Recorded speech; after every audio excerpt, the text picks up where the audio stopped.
बेहद के बेहद की परम परम परम महाशांति है, महाशांति है, महाशांति है।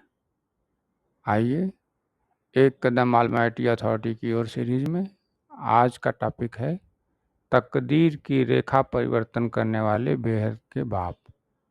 ठीक है, और यह टॉपिक लिया गया है माँ के दिव्य संदेश 20 फरवरी 2025।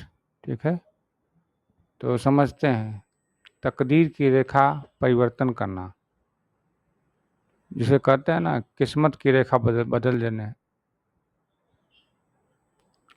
किस्मत की रेखा जो है बदल देना। तो क्या इसका अर्थ है? बाप ऐसा क्या करता है कि लोगों का किस्मत का रेखा बदल जाएगी? कभी सोचे हैं?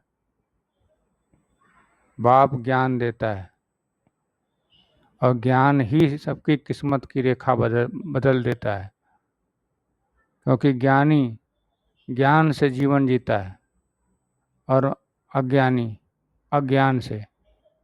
ज्ञानी सुख दुख को ज्ञान से समत्व को प्राप्त करता है और अज्ञानी सुख दुख के अज्ञान के कारण लहरों पे गिरता रहता है, उठता रहता है, गिरता उठता रहता है, विकारों में विषयों में गिरता लिप्त होता है, मुक्त होता है, दर्द सहता है, फिर वही करता है, क्योंकि वो अज्ञानी है। कितनी बार जन्म लिया, कितनी बार मृत्यु हुई, फिर भी मृत्यु से डरता है और जन्म लेने में खुशी मनाता है। मृत्यु से डरता है, जन्म लेने में खुशी मनाता है, और कितनी बार मृत्यु हो चुका अभी तक पता भी नहीं। तो ये अज्ञानी के लक्षण है। और ज्ञानी जो है वो मृत्यु को उत्सव मनाता है, मृत्यु के इंतजार में रहता है कि अभी मृत्यु होगी तो मैं क्या करूँगा। इस तरह से अभ्यास करता है कि अभी मृत्यु हो गई तो मैं क्या करूँगा, मैं कहाँ जाऊँगा, मृत्यु के बाद मेरा क्या गति होगी, मुझे किस तरफ जाना है, किधर जाना है, मेरा रचयिता कौन है, मैं कहाँ से आया हूँ, कहाँ को जाना है। ये सब चिंता करेगा, चिंतन करेगा ये सब। तो वो चिंतन करते करते उसे चाहिए ज्ञान, नया ज्ञान, बेहद के परम ज्ञान। तब वो जानेगा।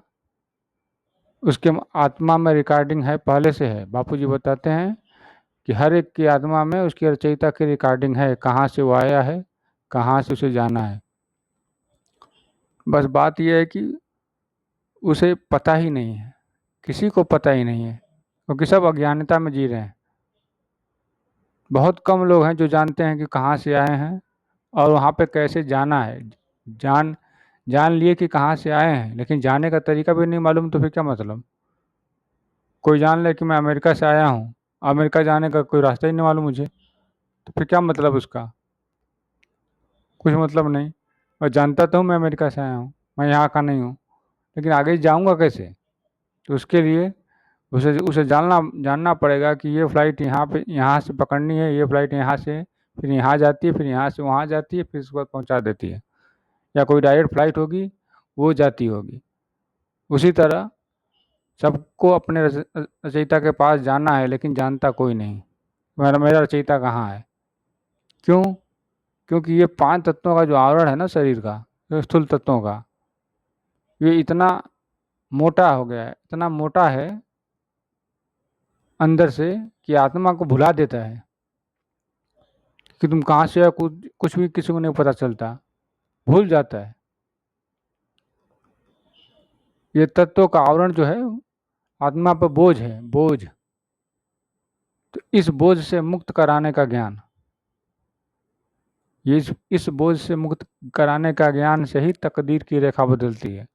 और वो ज्ञान बेहद के बाप ही देते हैं कि तुम स्वयं को आत्मा जानो, तुम स्वयं को आत्मा जानो, आत्मस्वरूप में स्थित होकर मुझ परमात्मा को याद करो। गीता ज्ञान में यही कहते हैं, तुम अपने आप को आत्मा जानो और आत्म स्वरूप में स्थित होकर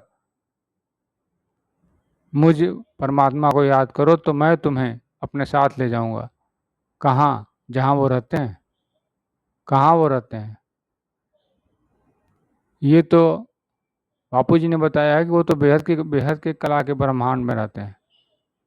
बेहद की कला का ब्रह्मांड, बेहद की कला का, वो भी बेहद के बेहद की। जितना हमारे लिए बेहद होगा सोचते सोचते, उसका भी बेहद। जितना हमारे लिए बेहद होगा, हम जैसे आत्माओं के लिए, बेहद के बच्चों के लिए, उसका भी बेहद दादाजी का है निवास स्थान, परम धाम, बेहद का परम धाम। वहाँ से आए हैं। किस लिए आए हैं? हम बच्चों की तकदीर की रेखा बदलने ही तो आए हैं। हम बच्चों को तकदीर की रेखा, मतलब घर का पता देने तो आए हैं कि जाना कहाँ है, तुम्हें याद होना चाहिए, स्मृति में रहना चाहिए। कैसे जाना है? फरिश्ता स्वरूप बन के, लाइट की बॉडी धारण करके। ये सब तकदीर की ही रेखा परिवर्तन करने का साधन है बापू जी का। ज्ञान, सेवा, योग, ध्यान, धारणा। ज्ञान, सेवा, ज्ञान, योग, सेवा और धारणा, 4। इसमें कितना आपको ज्ञान है, कितना आपको समझ में आता है, इस पर विचार करिए। अगर जितना समझ में आता है तब समझिए कि आप उन्हीं वहीं तक की रचना है, उसके आगे की रचना नहीं है। मतलब अगर आपको लगता है कि केवल गैलेक्सी तक ही केवल गैलेक्सी तक ही हो सकता है, आगे कोई कुछ नहीं है, तो फिर वो आप समझिए कि गैलेक्सी महाशिव की रचना है। अगर किसी को लगे कि नहीं उसके आगे भी मैं जानता हूँ, तो वो परम महाशिव को पकड़ेगा। उनकी रचना परम महाशिव की रचना है। कोई कहे कि नहीं मैं उससे भी आगे की मैं आया हूँ, तो वो परम परम महाशिव की कैटेगरी में आएंगे। और ये सब ज्ञान किसने दिया है? दादाजी ने दिया है। दादाजी ने ही तो ये सब ज्ञान दिया है ना। विचार करिए इस पे। हमें तो लगता है कि दादाजी ने ये ज्ञान इसीलिए दिया है कि बच्चे सुने, समझें और अपनी आत्मा में ढूंढें, अपनी आत्मा को जगाएं कि ये जब सब ज्ञान है तो फिर मुझे क्यों नहीं मालूम चल रहा है, मैं क्यों नहीं देख पा रहा हूँ, मैं क्यों भूला भूला हुआ हूँ अपना इस स्वरूप को। तो उनके लिए ही बाप ने ज्ञान से विश्व परिवर्तन के लिए आपको तैयार कर रहे हैं। क्योंकि करने वाला तो वो स्वयं ही है, बाप ही है, वही करेंगे। लेकिन हमारा भाग्य भी तो बदले, हमारा भाग्य भी तो कुछ बने, इसलिए वो करवा रहे हैं। करेंगे तो वही अंत में। जब कोई नहीं करेगा तो एक एक संकल्प मात्र करेंगे, काम खत्म, सब बन जाएगा जो उनको करना है। लेकिन वो चाहते हैं कि बच्चों का भी तो भाग्य बने, हम बच्चों का भी तो भाग्य बने, उनको भी कुछ सहायता करें। तो वही चीज़ है, वो इसी को कहेंगे कि बाप चाहते हैं कि तकदीर की परिवर्तन की रेखा की जाए हमारे अपने बच्चों की। वो चाहते हैं कि बच्चे पुरुषार्थ करें, अपनी आत्मा को जानने में प्रयत्न करें, अपनी आत्मानुभूति करें, परम प्रकाश की लाइट की बॉडी का अनुभव करें, परम प्रकाश की दुनिया का अनुभव करें, परम प्रकाश की बनी परम शांति को अनुभव करें। लेकिन क्या ऐसा हो पाता है? नहीं हो पाता है। तो फिर क्या करना चाहिए? ज्ञान सुनते रहिए, उनको याद करते रहिए, किसी न किसी तरीके से ज्ञान सुनिए, परम शांति मंत्र से याद करिए, चाहे किताब पढ़िए, उनकी जो किताब है लाइफ इन मल्टीवर्स, किसी भी तरीके से उनको याद करते रहिए कि ये दादाजी हैं और हमें दादाजी ने ज्ञान दिया है। किस लिए ज्ञान दिया है? सबको अपने अपने परम धाम जाने के लिए, अपने अपने रचयिता के पास वापस पुनः लौटने के लिए। क्योंकि हम मृत्यु लोक में फंस चुके हैं, इस मृत्यु लोक में, क्योंकि ऐसा तत्वों की दुनिया बन चुकी है, ऐसी तत्वों की दुनिया बन चुकी है कि जो भी आएगा फंस जाएगा, क्योंकि उसको याद ही नहीं रहेगा। वैसे बचपन होता है, कुछ याद ही नहीं रहता है उनको, सब कुछ नया नया लगता है।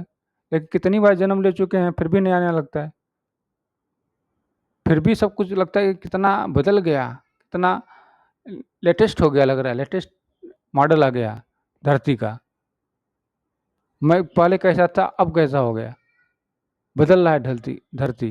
लेटेस्ट मॉडल के चक्कर में फंस जाते हैं कि यहाँ पे तो दुख ही दुख है, सुख कहाँ। पानी पीने के लिए पहले प्यास लगनी चाहिए, तब ना पानी का सुख मिलेगा। प्यास ही नहीं लगेगी तो सुख कैसे मिलेगा।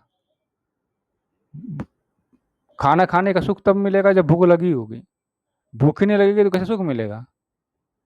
सोचिए, विचार करिए कि भूख लगना क्या आपको अच्छा लगता है कि भूख लगे तब मैं खाना खाऊं, या टेस्ट के मारे पहले भूख लगे चाहे ना लगे मैं टेस्ट कर लेता हूँ फिर खा लेता हूँ, या फिर आपको एहसास ही ना हो कि मुझे भूख लगा है। क्या ये खाने लायक चीज़ है कुछ? कभी स्थूल खाने लायक चीज़ होता है? स्थूल शरीर को चलाने के लिए बस ज़रूरत पड़ती है, क्योंकि ये शरीर भी उसी का बना हुआ है जिसका ये तत्व, ये संसार बना हुआ है स्थूल तत्वों का। तो इसलिए इसीलिए बाप ने ज्ञान दिया, बेहद के बाप ने यह ज्ञान दिया कि तुम अमर बेहद के परम धाम के निवासी हो, बेहद के बच्चे। अब बाकी सब भी जो भी रचनाएं जहाँ जहाँ से आई हैं वहाँ वहाँ तक जाना है उनको, जहाँ जहाँ से जिस जिस मल्टीवर्स से आए हैं, जितने कला के यूनिवर्स से आए हैं, जितने कला के गेट यूनिवर्स से आए हैं, जितने कला के गेट यूनिवर्स से आए हैं, सबको वहाँ वहाँ जाना है, क्योंकि सबकी अलग अलग रचनाएं की गई है। अब धरती पर ही देख लीजिए, शिव ने आकारी शिव ने या निराकारी शिव ने एक आकारी शिव को सृजन किया, केवल एक को, जिसमें शिव और शक्ति एक साथ में अर्धनारीश्वर स्वरूप में रहते हैं शिवपुरी में। फिर उन्होंने सृजन किया विष्णु जी का, और विष्णु के नाभि से ब्रह्मा जी निकले, और ये लोग एक स्तंभ देखे, प्रकाश का स्तंभ, जिसे शिव कहते हैं, शिव शक्ति कहते हैं। उस प्रकाश स्तंभ को नापने गए तो उन्होंने ब्रह्मा जी ने झूठ बोला कि मैं नाप के आया हूँ, उनका और छोड़ देख लिया। विष्णु जी ने बोला कि मुझे तो नहीं मिला और छोड़ इनका। तब प्रकट होते हैं शंकर जी, उसी आकारी रूप का साकारी रूप शंकर जी, और ब्रह्मा के झूठ को पकड़ के उनको श्राप देते हैं कि आपने झूठ बोला है, आपकी पूजा नहीं होगी। ठीक है, तो ये सब शास्त्रों में कहानी है, शास्त्रों में है, मतलब रियल हुआ होगा, समझने की देर है। तो ऐसे सृजन हुआ। उसके बाद ब्रह्मा जी ने सृजन किया फरिश्तों को, फिर फरिश्तों से गिरते हुए देवता बने, फिर देवता से मनुष्य बने। इस तरह से हम नीचे से सबकी अलग अलग रचनाएं हैं, अलग रचयिता हैं। तो ऊपर भी यही कहानी है, निराकारी दुनिया में भी यही कहानी है, सब अलग अलग रचयिता है। और ये ज्ञान किसने दिया है? दादाजी ने दिया है। और दादाजी ने दिया है तो फिर तकदीर बदलने की रेखाई, तो परिवर्तन करने की रेखाई तो आप सामने रखे हैं कि लो जान लो कि तुम कहाँ से आए हो, कहाँ को जाना है, कैसे जाओगे। ये सब तकदीर की परिवर्तन करने की ही रेखा बेहद के बाप ने दिया हुआ है। ठीक है, यही चीज़ है, तकदीर की रेखा परिवर्तन करने वाले बेहद के बाप, यही इसका टाइटल का अर्थ है। और इस वीडियो में बस इतना ही। नया टॉपिक नए वीडियो में, तब तक के लिए बेहद की परम परम परम महाशांति है, महाशांति है, महाशांति है। बेहद की परम शांति सोचो, बोलो परम शांति। Join us daily for our morning live meditation, Monday to Saturday, 5:30 to 6:30 a.m. Join us daily for live meditation, 10 p.m. to 11 p.m. on YouTube Live. Subscribe now. Website www.paramshanti.org. Email us anand@paramshanti.org. Like, share, subscribe. Join today. बेहद की परम शांति सो